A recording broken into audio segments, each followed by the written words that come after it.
وَإِنَّ الْمَلَائِكَةَ لَتَضَعُ أَجْنِحَتَهَا رِضًا لِطَالِبِ الْعِلْمِ فرشتے اپنے پروں کو بچھایا کرتے طالب علم کا استقبال کرنے کے لیے، طالب علم کا ویلکم اور اس کا سواگت کرنے کے لیے فرشتے اپنے پروں کو بچھایا کرتے ہیں۔ یہ علم کا مقام ہے میرے پیارے بھائیوں۔ علم کی اہمیت اتنی زیادہ ہے کہ اللہ کے نبی جناب محمد رسول اللہ صلی اللہ علیہ وسلم نے بیان فرمایا خیرکم من تعلم القرآن وعلمہ، تم میں سب سے بہترین وہ ہے جو قرآن کریم کو سیکھے اور سکھلائے۔ قرآن کریم کو سیکھنے والا، قرآن کریم کو سکھلانے والا، نبی کی باتوں کو بیان کرنے والا، نبی کی باتوں کو لوگوں تک پہنچانے والا، اس کائنات کا سب سے بہترین بندہ وہ ہے۔ یاد رکھنا میرے نبی نے یہاں تک بیان فرمایا مَن یُرِدِ اللَّهُ بِهِ خَیْرًا یُفَقِّهُ فِی الدِّینِ، اللہ جس کے ساتھ خیر کا ارادہ کرتا ہے، اللہ جس کے ساتھ بھلائی کا ارادہ کرتا ہے، اسے دین کی فقہ اور دین کی سمجھ عطا کرتا ہے۔ میں اپنی بہنوں سے کہنا چاہتا ہوں آپ نے کلیۃ الامین کا انتخاب کیا، آپ کلیۃ الامین میں پڑھے یا دیگر اداروں میں پڑھے، کہیں بھی آپ جائیں آپ خوش نصیب ہے کہ اللہ تبارک و تعالیٰ نے آپ کو اس میں منتخب کیا ہے۔ اور آگے بڑھیں آپ علم حاصل کرنا۔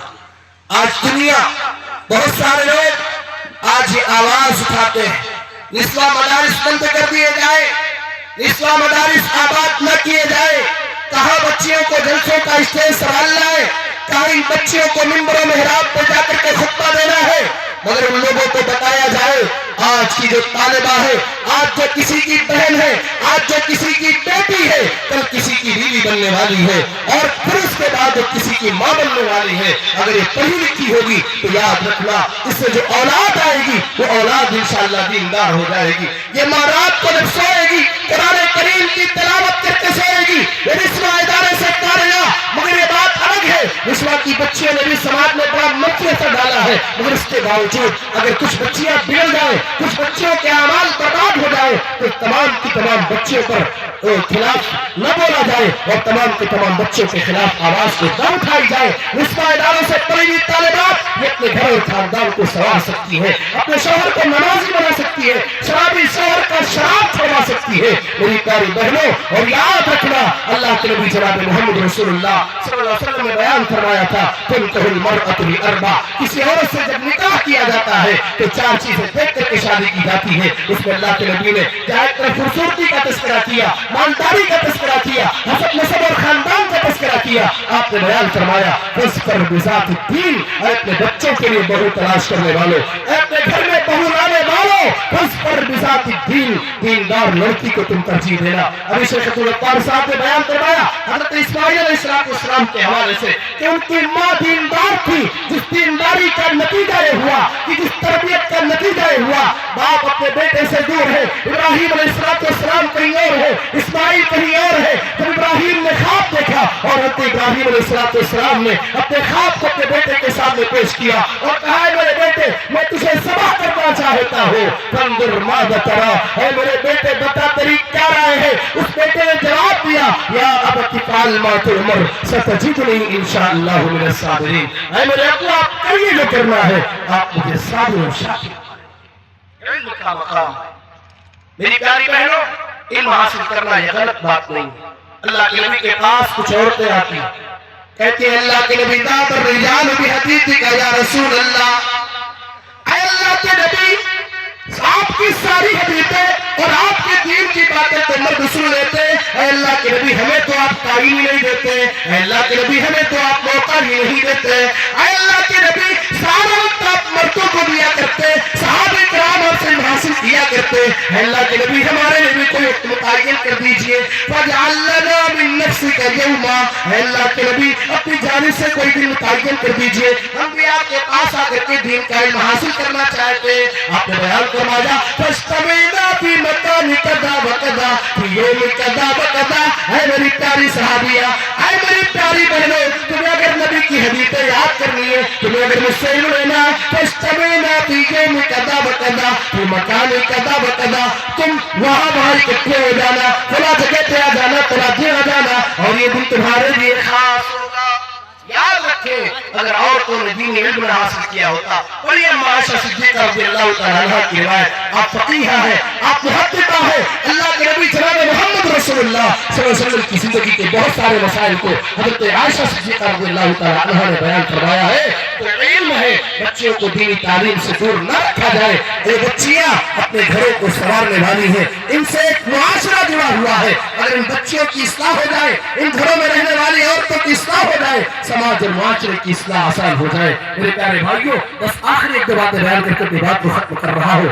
याद रखना, दीनी तालीम का मकाम और मर्तबा इतना ऊंचा है, इतना ऊंचा है कि जंगे बद्र के मौके पर जब अल्लाह के दीन के दुश्मनों को पकड़ के लाया गया, कैदी बनाया गया, अल्लाह के नबी जनाब मोहम्मद रसूलुल्लाह सल्लल्लाहु अलैहि वसल्लम ने फिदिया मुतय्यन किया, तो फिदिया देनी पड़ेगी। और वो आदमी जिसके पास फिदिया देने के लिए कुछ भी नहीं था, अल्लाह के नबी ने बयान फरमाया कि मेरे सहाबे किराम को लिखना सिखाओ, इन्हें पढ़ना सिखाओ, इन्हें बताओ, इन्हें पढ़ना सिखाओ और बताओ कि तुम्हारे लिए फिदिया है, इतने दिनों तक तुम्हें सिखाना पड़ेगा। और याद रखे, अगर किसी इंसान को निकाह करना है, उसके पास मालो दौलत नहीं है, हमें तो ये मालूम है महर देना वाजिब है, लड़के की जिम्मा है कि वो महर दे। लेकिन अगर महर में देने के लिए कोई चीज नहीं है, अल्लाह के नबी जनाब मोहम्मद रसूलुल्लाह सल्लल्लाहु अलैहि वसल्लम ने कुरान करीम की चंद सूरतों को महर करार दिया है। एक औरत आती है, अल्लाह के नबी मैं अपने आप को आपके हवाले करना चाहती हूं।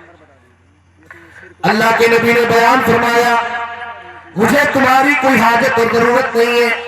एक साहबी उठते हैं, अल्लाह के नबी अगर आपको इस औरत की कोई हाजत और जरूरत नहीं है, अल्लाह के नबी ने इस औरत से निकाह करना चाहता हूँ। आपने बयान फरमाया कि जाओ